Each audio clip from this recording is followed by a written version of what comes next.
afternoon everyone. Today I, Priyanka Sharma, will talk on communal harmony and nation building.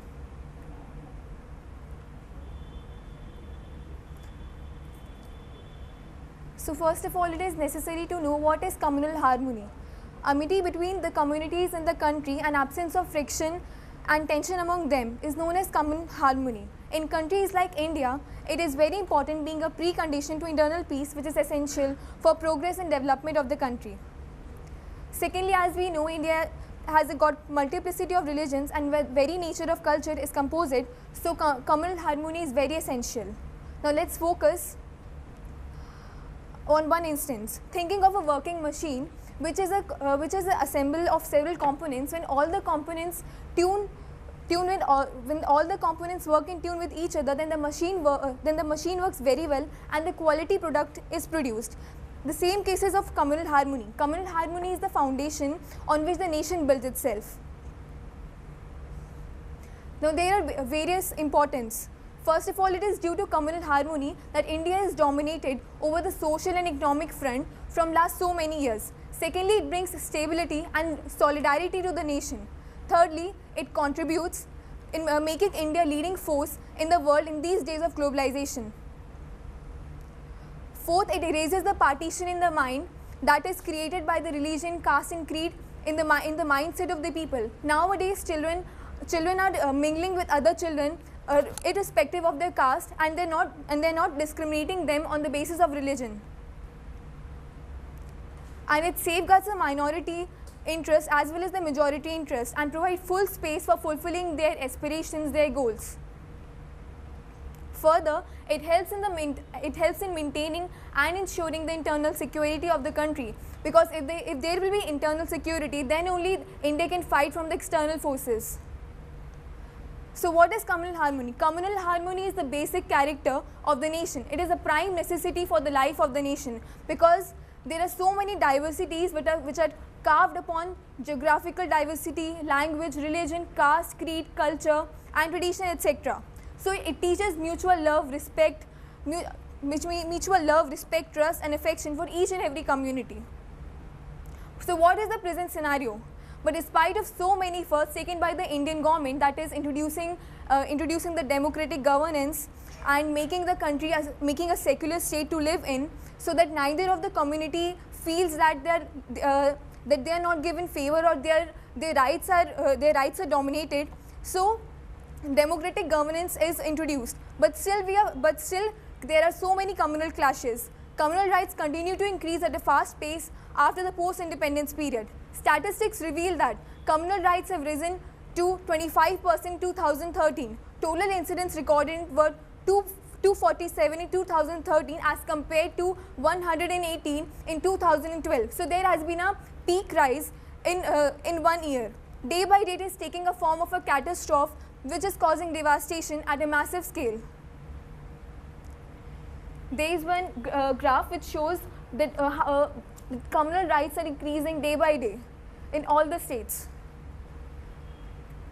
So what our ancient era tells about? Were there any communal rights before post-independence period? From time immemorial in India, land of unity and diversity, has maintained its distinctive position in the world in maintaining tranquility within the country. The humanity that India represents today is a product of civilization 12,000 years or more old. The spirit of tolerance and assimilation are the hallmarks of our civilization. Never has the question of communal harmony has been raised in past so many years.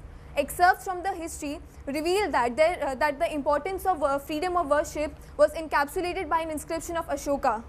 Apart from that, India has produced many saints, seers and kings like Akbar, who introduced Deen-e-Ilahi, where all the people, irrespective of their caste, meet and share their views and follow a common ideology. Further, during the time of Bahadur Shah Zafar, the last king of Mughal dynasty, Fulbaon ki Sair was organized during his reign, where people of both the religion worship mosque also and temple also together. So what is the root cause behind the communal harmony? The state of Hindus during Islamic expansion in India during the medieval period was characterized by destruction of Hindu temples at Somnath by Aurangzeb, which gave way to Hindu groups against Mughal dynasty. It was further provoked by British policy divide and rule, which penetrated the roots of communal harmony, which penetrated the roots of unity that Indians have. All the above instances shows that they were the roots of communal harmony after the post-independence period. At the time of freedom and partition, it was believed by great leaders like Mahatma Gandhi, Pandit Jawaharlal Nehru, Maulana Azad, that a temporary phenomenon is over, and once the communist fervor subsides, a united and strong India will be formed. However, contrary to their expectations, India and Pakistan stand apart as separate nations, and fraught question of the bilateral relation remain unsolved till date. The disturbed state of Kashmir has been ravaged by violence, civilian casualties, damage of property, curfew, and the resulting disruption of normal life. Communal problem, which is the root cause with all its social, political, and economic, remains unabated even today and bedevils our state. What are freedom fighters' contribution to communal harmony? Mahatma Gandhi, Vallabhbhai Patel, Pandit Jawaharlal Nehru, Maulana Azad, and many others took active participation for achieving Swaraj. Mahatma Gandhi took keen interest for spreading communal harmony. His two newspapers like Young India and Harijan were published to spread communal harmony among the Indians. Vallabhbhai Patel united all the princely states together and which were liberated after the freedom of India. He is remembered as a man of unity. Despite of efforts made by freedom fighters, communal clashes remain to be an active deterrent. So in 2002, Gujarat riots were held. The 2002 Gujarat riots, also known as 2002 Gujarat violence, was a 3-day period of intercommunal violence in the western India state of Gujarat. The burning of a train in Godhra on 27 February 2002, which caused the death of 58 Hindu pilgrims and religious workers. Total 2,000 people were killed in this massive scale of devastation. Further, a recent case of Muzaffarnagar riots 2013, the clashes between the Hindu and Muslim communities in Muzaffarnagar district, Uttar Pradesh, India, resulted in at least 62 deaths, including 42 Muslims, 20 Hindus, and injured 93, and left 50,000 people displaced from their homes. It was a massive devastation, and even today, the region has not recovered after the massive scale of devastation. So, is religion the biggest boulder in communal harmony? No. All religions enlighten the world by teaching peace, tranquility, and love alone. They familiarize us with God. They teach us that there is only one God. Practicing love, truth are the ways of reaching Him. Religion usually centers on the existence of benevolent God by whose grace we can attain real happiness. But it never teaches hatred for other religions. It is rightly written in the scriptures of all religions that all paths lead to same God and all religions give teachings of brotherhood. What are the main causes of communal harmony? The Fizzy-Perez tendencies like communalism, regionalism, linguism, religious bigotry, and casteism are threatening the harmony within the various states. Also, religious leaders, to maintain their Mahendgiri, misrepresent the statements of the scriptures, and to fulfill their own interest, they misrepresent what is written in the scriptures. Also, there is a lack of understanding, people are more judgmental towards other religions. Sometimes due to social inequality, jealousy, and enviousness also, there are clashes between the religions. Other than that, there is also lack of political consciousness between the people. So what are the steps to increase communal harmony? Every individual should be well informed about the findings of the science. About the findings of the science in regards to caste and religious prejudice by participating continually in the work of social integration, because due to misrepresentation of facts of the scriptures also, communal clashes arises. Rather than celebrating religious festivals, we should increase national festivals also to increase communal harmony among the people. There should be mutual tolerance and flexibility among the masses of different religions and to avoid the widespread destruction. Today, even on trivial and very vague issues also, communal clashes arises. Also, through coordination among all the religions, communal harmony can be attained.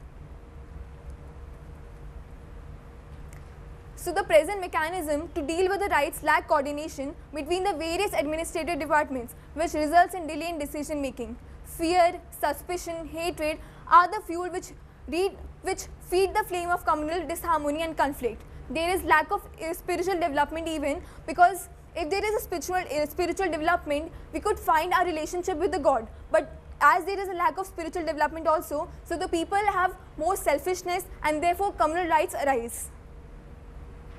The people need some awakening and joint efforts by enlightening people of all the communities, as peace is good for all and strife is harmful for everybody. Serving nature and caring attitude should be inherited by everybody who wants that his nation should do any progress. Media and peace committees should play an important and positive role by warning in advance about the growing communal tensions in a particular area and inform about the relief camps that have been organized by the government for the victims.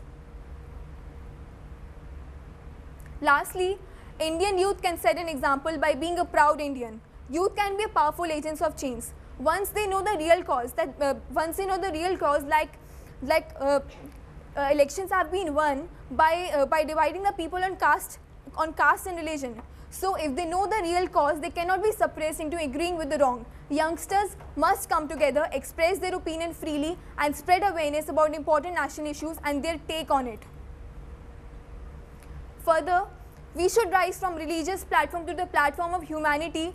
Lasting harmony between heterogeneous communities can only come through recognition of oneness of mankind, a realization that differences that divide ethnic and religious lines have no foundation. Lastly, I would tell you that our religion is humanism. And there is one quote of Mahatma Gandhi I would like to share. You must not lose faith in humanity. Humanity is an ocean. If few drops of the ocean are dirty, the ocean does not become dirty.